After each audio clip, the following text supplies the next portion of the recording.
Asalaamu calaykum waraxmatullaahi wabarakaatu. Daawadayaal ku soo dhawaada channelka Hagaha Adduunka.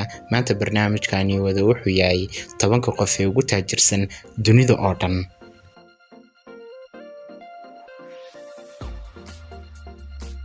Lambarka 10aad waa kuma?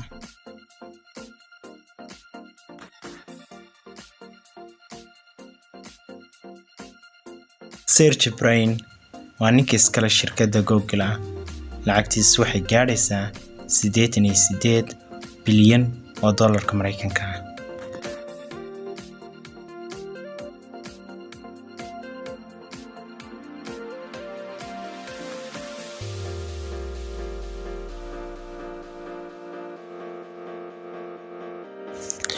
Larry Ellison waa ninka iskale shirkadda software-rada.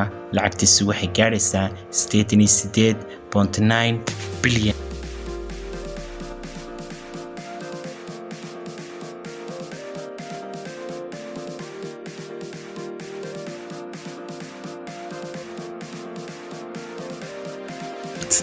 waa ninka iskale labada shirkadood ugu waaweyn caalamka ee wax soo saarka aadka u leh. Lacagtiisuna waxay gaadhaysaa 89.8 bilyan.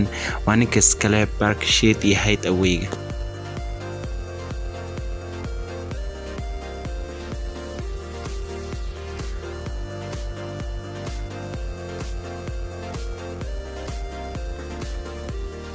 Shanshan waa ninka iskale shirkadooyinka ugu waaweyn ee cabitaanka iyo farmasiga walibana ee soo saara dawooyinka. Lacagtiisuna waxay gaadhaysaa 90 bilyan oo dollarka Mareykanka.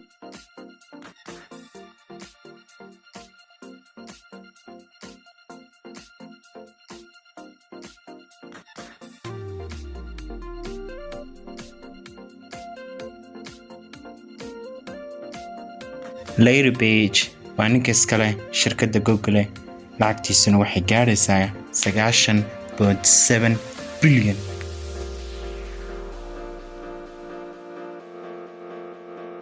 waa shakhsi aad iyo aad caan ugu ah bulshada dhexdeeda, walibana dunida daafeeda aad hal mar u qabsaday oo walibana aad u noqday.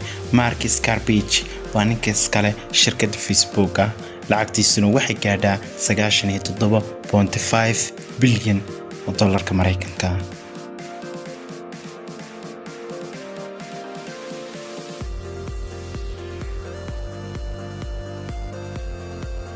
waxaa lagu magacaabaa Bill Gates.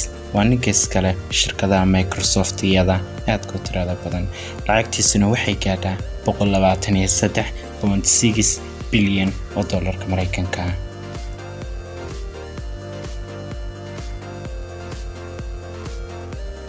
Fernanda waa qofka saddexaad ee ugu taajirsan caalamka.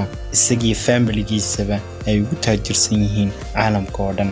lacagtooduna waxay gaadhaa 153.2 bilyan. shirkadooda waxaa lagu magacaabaa LVMH.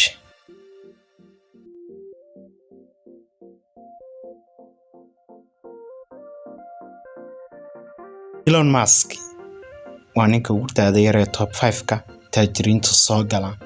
lacagtiisuna waxay gaadhaa 186.5 bilyan. waa ninka iskale shirkadaha baabuurta iyo weliba hawooyinka.